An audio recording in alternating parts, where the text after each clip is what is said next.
Welcome to the grim, lawless 23rd century, following the fall of U.S. Gov and mass depopulation of major cities at the hands of the multi-trillionaire de Huberton family.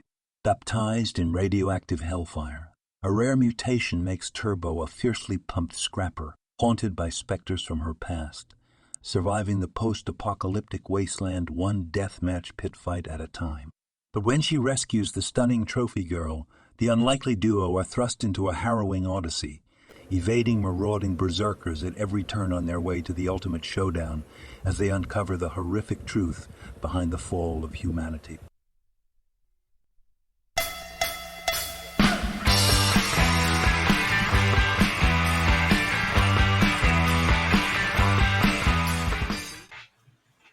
Welcome to episode 122, Making Turbo with Jake Jacobs and Kurt Brugel. I'm Kurt Brugel. I'm Jake Jacobs. Yeah, you're supposed to chime in a little bit earlier. But we've just been spending, since 10 o'clock this morning with Matt King. Great talk. From Tales to Enlighten. Yeah. And of course, I missed the opportunity where I could have recorded the after show and put that on. But we're going to have Matt on again and again and again and again because it's just, you said it, Jake. It's just, we're like three people who have always known each other. We circle in the same comics and movies and people, it's just really well, good yeah, stuff. we got to check in more frequently because Matt put out this incredible, Tales to Enlighten, number one, then the number two. It took him years to do the first one, then a little bit quicker to do the second one.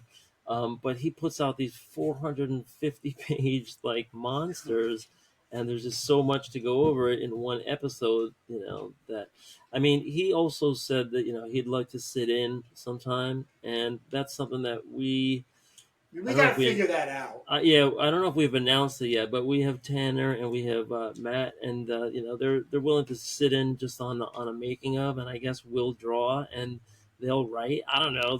We're just knocking our heads together and getting ideas. And Kurt, you were also talking. Sorry, what's that? I just said that's what has to happen. Is we got to get pages. I just finished my 80%. Page 24, which means I am heading to page 25. 28 pages. What's that right there? Pencils? Huh? That's ink? Yeah, it's your pencils. No, this is your pencils. Right. This is what I always keep off to the side, and then I start inking. Well, bring that up to the camera for a sec. Yes. The pencils. Well, yeah. So you have a ghosted 10%, version. 10% opacity, 13 by 19 cardstock. And that's what you started with. That's what I sent. It's pencils. Those are your original pencils. Right, but those are scanned and darkened, right? Yeah. A little bit, right? So you just bring everything out. Yeah. So we got to, as soon as the words are all done, we got to do a pencil version. We got to do a hell yeah. I mean, nobody would want these without the word balloons, but we could put that out now. But need to have something in there, and that takes a while. Yeah. I mean, I know what they're saying. Wishes. We know what they're saying. We just got to get the handwriting, the typography. So you're at a part of the story there where it's transitioning back. So Turbo's fighting the hate breeders in the present, and then as soon as she gets a shiv in the back, she's transported back to her childhood. Right, that was the sequence, and that's one thing that I'm trying to put in these stories is protracted battle sequences, right? Because you never really see them. There's just a lot of posing and then a lot of standing around talking. Yeah. In Marvel and DC comics, there's way too much of it. And then you have splash panels where the guy, is going to make more money on the original art than the comic is going to ever bring in, right? Like Batman Batman is in a Batmobile flying off the rails, in 3D perspective, and you know, how does that fit into the story? Well, I don't know. We're just gonna let the artist go crazy on this 2-page spread, and that's what the artists want to do. And here, Kurt is just doing the ruling, the simple things, but he can see the art, the pencils, and he's making his own vision. He's working in a palette of infinite grays, and he's playing around with all kinds of textures, and he's got spray cans. He's huffing over there, and um, it, it looks like I a lot am of not fun. huffing over there. I know what you're up to. So I'm wondering if I'm going too far on my first draft pencils. Here, I kind of left it a little bit loose because I'm just doing this all anyway on my final art. This is like a cheap pad of paper, and I just kind of blocked out that in this scene in issue number 2, Turbo's going to be busting into the orphanage and the rectory where Sister Ray is being held hostage, and they're trying to interrogate her to find out where the radioactive peas are hidden that they can sense on their monitors. Turbo like busts in and just shoots everybody here in a circle except for Sister Ray, and this guy has a gun up to her, hiding behind her. Here in these panels, I think I went a little bit too detailed because now I have to just do that all over again here, and there's no way to like just magically transport it, from here to here. Yeah, you can. I Yeah, know, you but can. then I'm gonna have a what's that? Cut it out and glue it down. No, the proportions are not the same. What do you mean? Oh, the Well, page is this is smaller. a square right here, and in the end I have to, because these are bigger pages right here, maybe by about 15%. This is supposed to be just like a quick sketch, and so that's what I'm contemplating. Like here's the page before, and I didn't go that far, but here I really needed to work out a lot of stuff here, for this complicated panel. That panel took a long time. So now I'm just catching myself because all I have to do is like this good, and then I can move it over to here and worry about that all over here again in the blue line.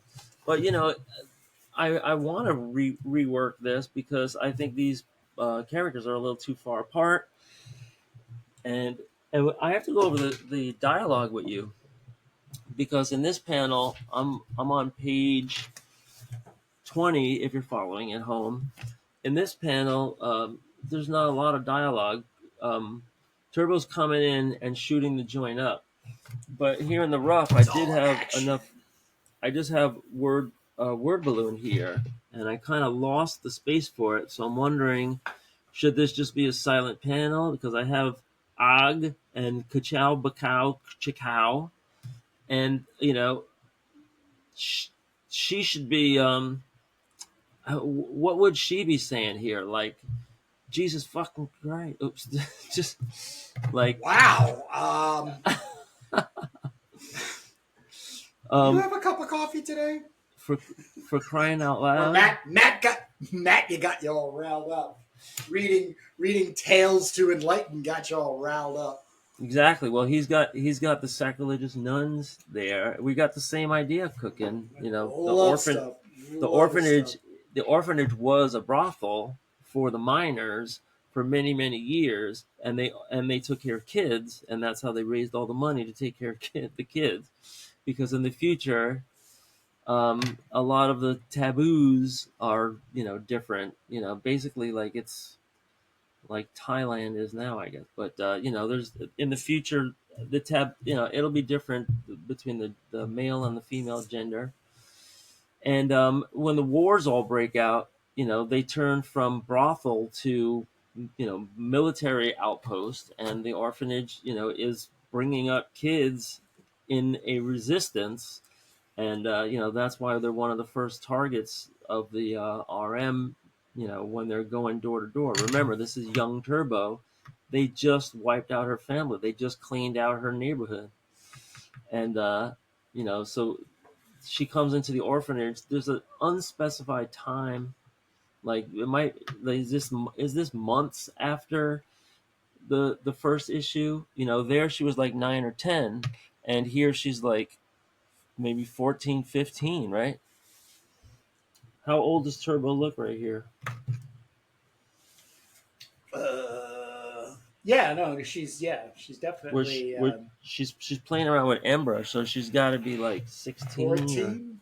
Oh, well, I think 16. if we purposely don't leave What's that? specify, I think we're better off.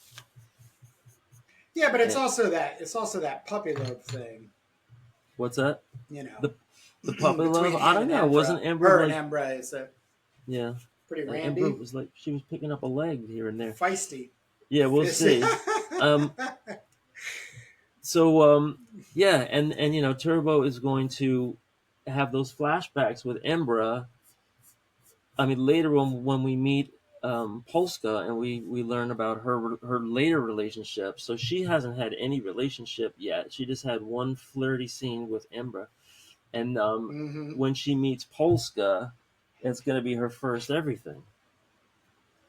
And so that's underway in issue number 2. But I got to catch you up a little bit on some sketching I've been doing, and I want to get your first reactions when you see the Okay. stuff. Um, Okay. we'll keep this one for another time, but I updated this one a little bit. Now you have this, right? You're going to release this in an installment. I do not. I do not. Oh, okay. Because I thought you Yeah, told me. I've used everything so far. I think I have like maybe 2 or 3 sketches left. So we've got to have some text sent to me and some photos of your art. So that has to happen today. You know, sometimes folks, Kurt will say to me, Jake, send me that. I want to ink it. I want everything.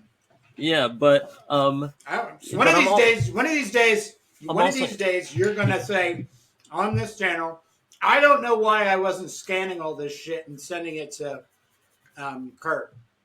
All this time, Kurt could have had this stuff and he could have been inking it, but you won't scan it. You won't send it to me.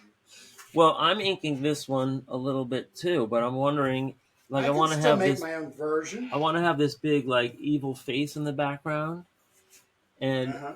you know, I'm just wondering if at this point there's enough here on the page. I should just move on because you could be putting in effects and you could be putting in textures and stuff. Sure. But I did some Sure. lettering here. I mean, basically, this is a pinup for Esoterra, but this could be a page. This could be, you know, the first page of a story. Um, you know, and I'm fighting myself on like the superhero costume, but there's actually a utility to this. Every one of these little cowgirl fringes, and I'm gonna draw in some Yeah. more. I'm gonna draw in some more. They're gonna be a little bit more like you know intertwined on the end. So these are like these little strips of fabric or leather or whatever that all have an element at the end of it, and so they need to be in proximity in order for these you know spells you know to be working. But I call them spells, but they're really based on science. It's just you know that it's all esoteric is going to be the first example you know in mankind that's able to manipulate um, you know physics, and she's figured out that when you bring elements in like you know it could be a little radioactive element or it could be some inert gas or it could be you know a little chip of you know whatever's in the periodic table, but to have them come in contact with these little auras that she has, um, it's what energizes you know her powers, because once the nanosphere is cracked there's going to be this scientific discovery that the interaction of elements has an evolutionary kind of elasticity to it. That means like you can change things so rapidly with physics. I mean, that's really what's happening in DNA, you know, as DNA evolves for living species, but just for the physics of air and gravity and you know the physical world around us, Esoterra is the first one that can manipulate that, and that's why she's kind of like superhero-ish. but there's going to be a backstory where like the superhero stuff is all promotion, just like kind of the way things are commercialized, and most of the esoteric superhero stuff is just like a stunt double, just going out and doing appearances and stuff. The real esoteric doesn't get dressed up on all this stuff. So this might have to be like promotional material within a story, because So esoteric can I is stop you? Can I yeah. stop you for a second? So This is what I'm waiting for. I'm waiting easiest, for the question. yeah. Well, it's not a question. It's more of a statement, a form of a question, and it's something that's not new. That I rant on about. Yeah. All of us suffer from it. All of us suffer from it, which includes me. I really believe in documenting as it moves along. The problem we face, especially generationally, and also working class as we are as artists, is you keep editing out loud, but it's from inside your head. Does this work to sell it, or does it not work to sell it? Is this correct or is this incorrect? And it's all based on product driven creativity, which I am moving myself in right now away as far as I can. But the thing is this: you've got to get it all out, then let the world respond to it or not, which is a form of response. Then you start molding it into, let's say, a more physical or stationary element in your story, or the appearance of that character and stuff like that. Say that We a have a little louder. Substack. Say that. Say We that. have a Little, Substack. What?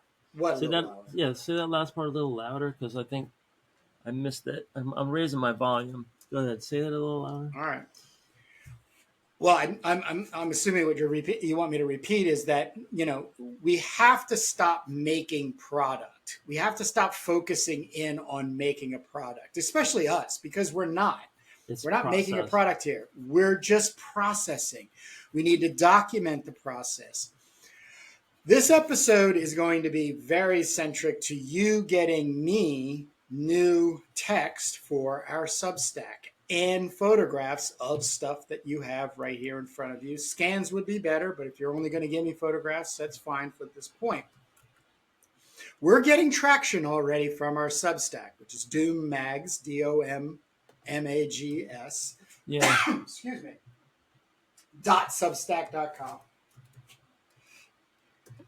Yeah. The company man is the company man was the last release, right? You started serializing that. That's coming. No, that comes next. That's next Sunday. Okay. So installment 1 or 2. Let me check again. Anyhow, I just want to make this very clear, and it's nothing you're going to be able to do immediately. I'm just going to keep injecting as you keep editing yourself in your process, because even you drawing too much detail on the setup page, the preliminary page to the pencil page is great. It's great stuff. The thing about art nowadays is not the product. It's this here podcast and the following that we get and the way we treat the people who are following us. Having guests on, like we had Matt King and Pat Higgins. Pat Higgins, by the way, fully funded. Hellscape is coming, Oh, people. wow. I jumped on. Kickstarter went through. I jumped on through that. So I'll be showing that off. We'll obviously be having him back on.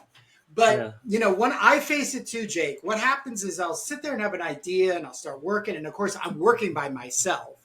And the next thing you know it, I stop because I, as the omnipotent one, says this won't sell.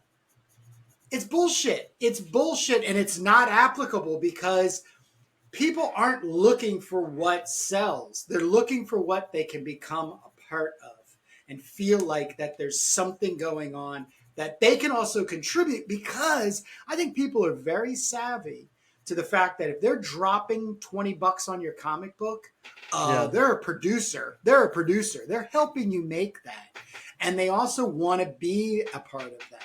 So the Substack that I have us working on, which is really about your flow state, is I just want it to be way more in flow. And don't worry about. Now, when you ask me questions, I love it, and I think you should. But I don't think even my answer or my perspective should be the defining factor. Really, it's about whenever the person watching this comes to this and goes, wow, they got a Substack? Let me check it out. Wow, let me go check out that segment on the Company Man. Wow, let me make a comment because I think they should do this. That's what we ultimately want. Okay? And Yep. it's tough. It's tough because we're not going to make the next great comic as a product. We're going to make the next comic because we've worked it out in process to the public, and so many people have become a part of it. And Yep. it's a hard thing for us to do because we've been ingrained and indoctrinated from day one that we must produce something that is of value to society. And I say, fuck that. Well, Well, you got to say it earlier. I get mine in. I know we shouldn't, but sometimes it just tumbles out.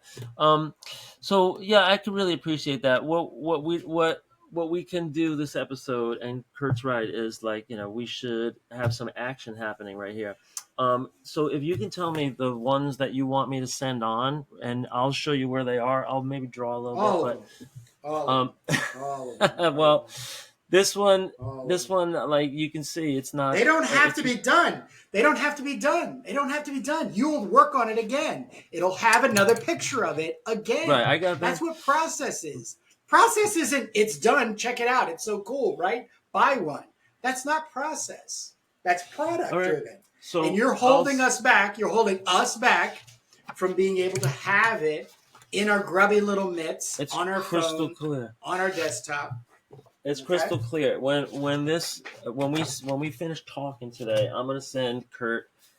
He's saying everything. 100 photos. 100 photos. Because this way you I can get want to some be backlog. able, I'm selfishly wanting to be able to react to this stuff, whether I make an inking version of it or I add something to it. I come up with my own sketches. You can't expect anybody to get it because it's comic books. That's So let me another tell thing you, I Kurt. think is very fallible. Go ahead. Yeah, I mean, I love Kurt's marketing insights and everything because he handles all that.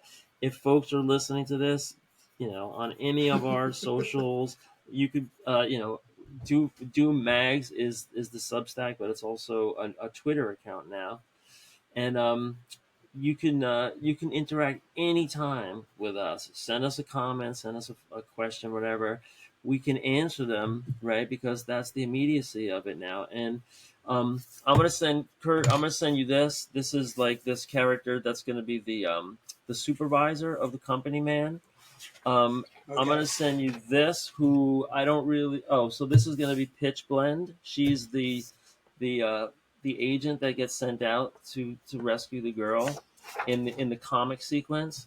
Here's Pitch Blend. I'm trying to design this aerial car that's going to be have these little fans on it, and there's like a little montage of her here on the side. I'm going to be sending you that. I'm here. I'm showing these are going to be some of the drones, and they could be all different designs. So like this is just the idea for whoever the artist is going to be to just like design these drones, because there's going to be so many just drones in every scene here when Pitch Blend is trying to rescue the girl. They're just going to be dogged in every single panel by drones everywhere, even when they're fighting the bad guys. And there's good drones and bad drones because we have our drones too that we deploy and the resistance. So that's this pad. That's this whole pad. So I feel good that I got through all that. Oh yeah, and this one, I'm sure I sent you this before, right? Yeah, I have it. Yeah, I have it. Okay.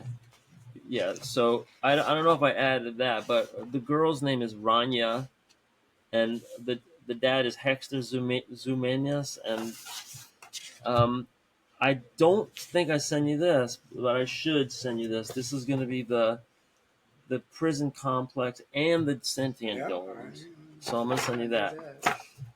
Here's just a face, and this could be any character. I haven't really assigned it yet, but I do those big faces.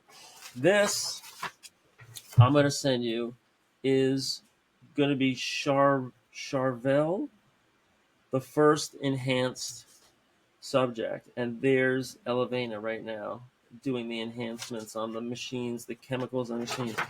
This is going to be Shadow, the second, or no, one of the other 5 that gets enhanced. I don't know if she's the second. There's Pitch Blend, Shadow, and Quadra, and Charvel, and then there's going to be one more. This is going to be Polska. This is a study for Polska. And when she's in the dying scene with the black vein, I told you about that in a previous episode. This is Elevena here, but this I'm not sure who that is. So that could be one of the candidates too. This is just some graffiti. I'm not sending that. This I sent you, right? Yeah. Okay. Because I think I even posted this on the Doom Mag's Twitter. Or no, I might put that on Tumblr, Doom Mags. But here is an unspecified one too. She could be one of the enhanced people. And then this, I don't know, I was maybe trying to be Elevena, but it failed. So I'm not going to necessarily use that for anything. This is going to be a professor, a scientist that works with Elevena, with Esoterra when she's young. She meets her and she helps her harness her abilities. Check this out. This is pretty much done to be a whole cover. Yeah. This is Hector and Rania, and this is a silhouette. I have to make. This is going to be the supervisor, so I have to make him a lot more chunky. So you see, sometimes I do some of my own inking with the high-tech C pens, right? It's fine. And folks should get these high-tech C pens at once. So, Kurt, you're going to get all this. You also got some text I just sent you, which is the actual prose. So you can start putting stuff together as long as we can always edit it later and refine it later, right? Even if something goes out as email, we can still edit it and on the but I think homepage. But I would love to see your response to the in a post as quote unquote the edit. I also believe story has been process driven, and what I mean is by the social media and sending a newsletter out once a week and everything. The Substack. Call to action in the Substack. The call to action comes when you do have something built together as a product, right. And we are way the fuck off from that. Sorry, I dropped another F-bomb again. We're way off from that. We're off. We're right now. That's all we have. But the thing is that we're doing a great job because we're almost at 1,000 subscribers. I'm glad I just remembered. Oh, I have a graphic I'm working on. Good. Yeah. So we have to be very 997 people are following us like any day now. Yeah, it'll probably be by the end. So the idea is, I've been working on myself for the last 6 years or so on stop thinking about product and keep things moving in a posted process way. You're not going to get any engagement per se in the way of comments, likes, but it resonates with people. Yeah, It's but it going to was only resonate with them, and whether they like it or not, which makes them subscribe or not. But it's also going to give it down to the point of where people are going to be like, I was there in the beginning. I know what they're talking about, or they're even making comments because we want this interaction. Yeah. But we've got to keep it open and flowing. It can't be closed. Like seeing things half done, I think is way more exciting than seeing it done. Because when it looks done, people go, okay, it's done. Right, but Or we also do get, and that's the thing about this podcast, the making of Turbo Pit Fighter, is that we're also the whole twist with us. We're drawing, and when we were watching, cartoonist kayfabe and all of these other just kind of like talking head videos. Some of them are great. I mean, but you want to see the pictures, and you love it when they flash something up on the screen, something historical or some example of something. And the whole idea of comic kayfabe is that they're flipping through comics and you get to see all this great stuff. But what about the drawing, right? Because those guys, they're not just like professors of comic art or whatever. They're artists, and they have their own comics. And part of the show was that there was plugging their stuff and everything. Um, with us, when and Kurt had been doing all these kind of like in progress scratch board animations and all these like DIY things where he was really thinking about process and putting that on apps so that people can just see you and check in with you as you go. But then when he and I got together about 2.5 years ago, and we said, well, let's make Turbo a comic, number one, and then we were like, well, why don't we do something with digital where we're doing a podcast? And then I was like, well, why don't we just draw? We're drawing anyway. We're meeting for an hour every Sunday to draw together and make sure that we have that dedicated time. So that's the podcast, and now we talk, and it also has just grown into Comics That Influence and the indie creator exchange, and the collabs that Kurt is doing with his releases. He's doing Crom currently, but he's going to keep on collaborating with people and do all these different releases. The whole world of Crom the Barbarian, and the Substack now with me. It's also going to be this like stream of pictures and prose and text and writing installments that are building the world. And we explain all of this in the back of the latest Turbo teaser. So if it sounds like two crazy guys, it makes a lot more sense if you read that little spread. And that's, I guess, only available in print if you get the Turbo teaser. Or have you posted that right. somewhere where people can read it? There's like a little JPEG on the Substack that you can kind of see it, but you won't be able to read it. Maybe we should just segment that stuff out, and just so people can read it, they can understand those blurbs too. Yeah, I mean, we just need to be a lot less product refinement driven and just in a flow state. We need to just keep ourselves in the perspective that we only have every Sunday right now. You're so right, man. You have the summertime, but even right now, it's the month of August, and I'm spending every waking hour other than today on a Sunday with my Crom release and getting that promoted and selling these. How many more days? Running a campaign. Right now it is the 11th, and I have 20 more days, and I've sold 31 copies so far. Right. This is not a Kickstarter. It's not. This is a not Kickstarter campaign. This is called Can Crom Sell 100 copies without Kickstarter? And I'm not going to be disappointed at the end of the month if I don't sell 100, and so will all however many people who actually bought a copy because they already have their copies. You come to cromthebarbarian.com and you buy a copy, and it gets sent to you within it has to be made from my POD, my print on demand at Lulu. Takes them about a week to do it, and then they ship it. Takes another 3 days. So in 10 days, you got a copy of that.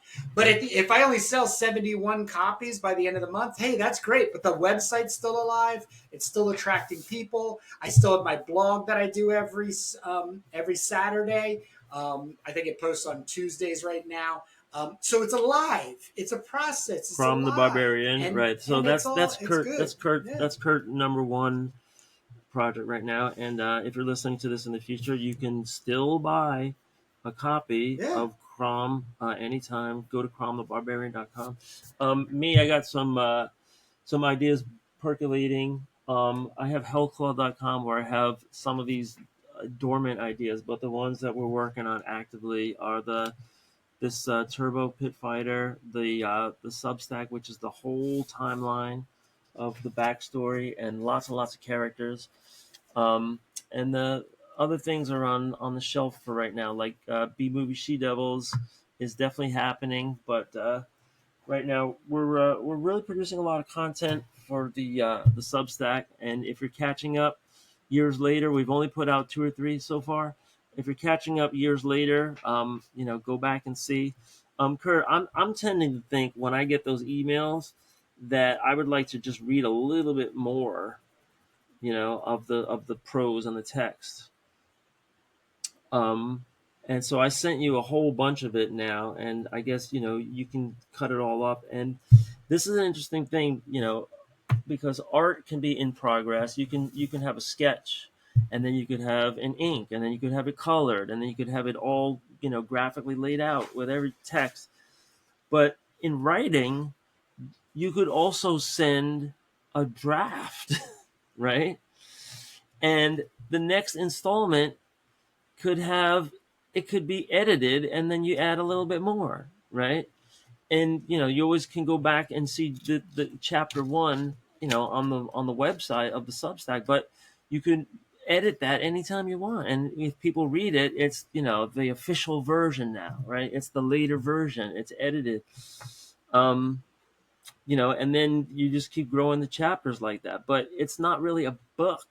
It's going to be text for a graphic volume that's gonna, like Crom combines some sequential art, some pinups, and some prose with illustrations, illustrated prose. And that's what our Substack's going to have. It's going to be all digital at first, and then at some point we'll put it in print, because that's a lot of fun to lay out zine pages.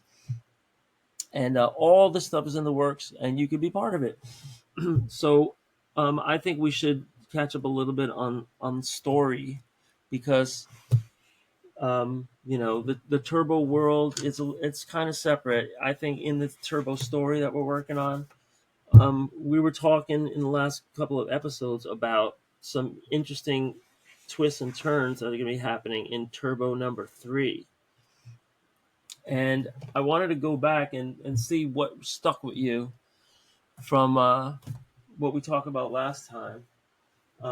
If you remember, Kurt, I was starting to talk about Turbo's journey to the prison, where she breaks in and is going to deliver Elevena the prototype.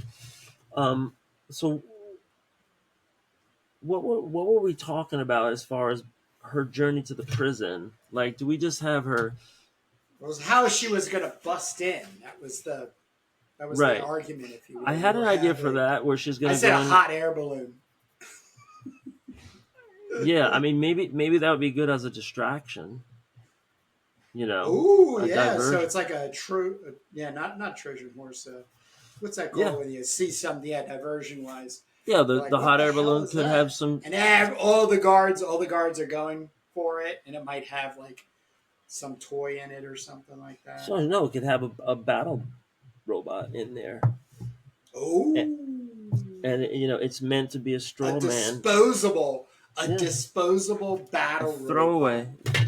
Yeah, because remember, they're going to have the Hubertans are going to have all this military tech.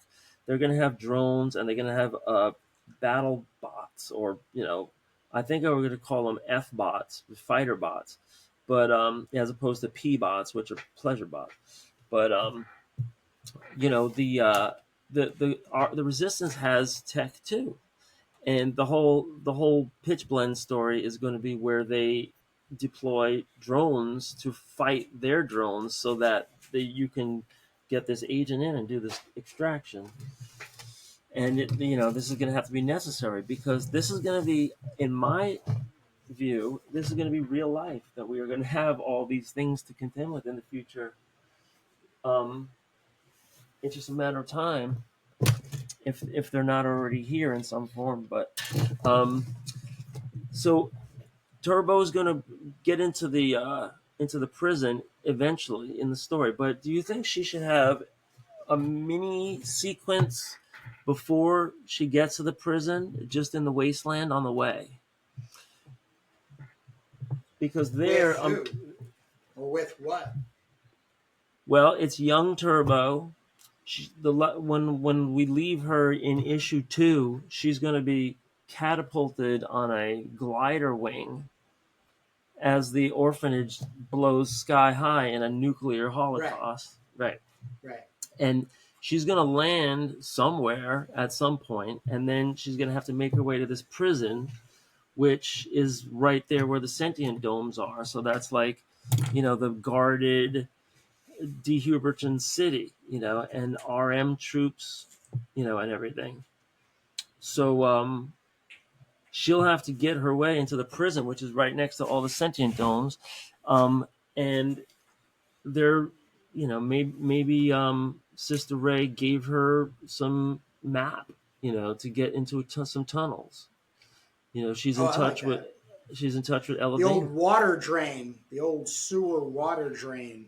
Well, the tunnels in those days could be different. So you could have a tunnel for air, right? Clean air. That could be like, half a mile wide. Who the hell knows what they're going to do in the future? But you could have a tunnel for water. You could have a tunnel for wiring. You could have a tunnel for transporting underground railroad in drone cars. That's, a system of transportation. They no longer need highways on the surface. And because they're going down so far into the earth, I think this is really going to happen. Right now, we're drilling 1 mile down to get oil and gas, 1 mile into the earth's surface, sometimes 2 miles. This is just what I know of. I'm not really a geologic scientist, but I know they go more than 1 mile down to get the natural gas. So what's going to happen in 100 years? So these are questions that we're bringing up in the course of the story. And my basic question to Kurt is, we could spend 3 pages on a young Turbo encounter before she gets to the prison. What do you think? Or should we just pick it up in the prison? Because I want to make it seem like it wasn't so easy to get there. Oh, like rabid dogs or some man-eating cactus. No, the giant dog. There's gonna be giant dogs that have no eyes. Oh, I didn't know that. Well, yeah, that was a sketch. Bring them on. That was a sketch that I made, and they were rideable. That the RM like would dire ride them. wolves. Dire wolves. Yeah, they're more like giant, like hounds, and their eyes are taken out. They discovered that they're better with no eyes, at all, that way. And I don't know that. So we could definitely work that in. Yeah. That was going to be something that was used in the turmoil of the pleasure robots, the turmoil on the planet of the pleasure bots. But now that, of course, is just a bullet point spin-off in the Substack realm,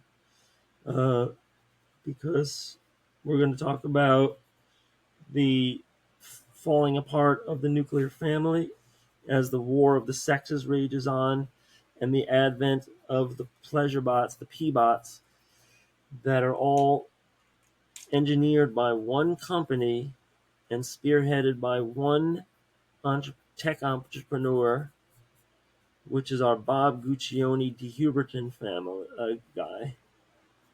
We need a good name for him. Yeah, we gotta work on that. But hey, look.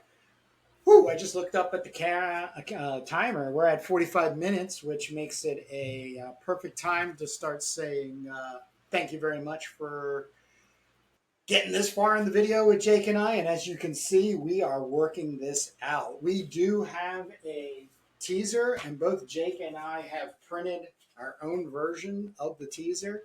12 pages, the first 12 pages of the Turbo teaser. We're also looking to do indie comic exchange with creators. So there's a whole thing that you can do there. We also have interviews. We just put in the can Yeah, if you make recording-wise comics, get in today. touch. If you make comics and you're on our level or lower, get in touch. Or if you're higher, if you're actually doing this as a living, that's the real workaday people, deadlines and everything. Get in touch either way. So if you feel like it, if you subscribe to your favorite app, if you're on Twitter, we have a brand new Doom Mags Twitter. And if you like emails coming in, we got the Doom Mag Substack. You got Crown the Barbarian if you want to buy Barbarian edition that's just out. And we got the Turbo teaser. So that's about all of our offerings when we invite you guys to get involved digitally or whatever. All right, well, that's all I have for these good people. Let them get back to reading comics, making them if they choose. What do you got for them, Jake? No, check out our Comics of Influence. We just taped one last week, and we're doing flip throughs of cool comics or mini stacks, and you could see that too, and you could see where we get all of our ideas from. It flows like diarrhea sometimes, Kurt. That's just the way it goes. All right, Jake, I'll see you next Sunday. All right, guys, bye.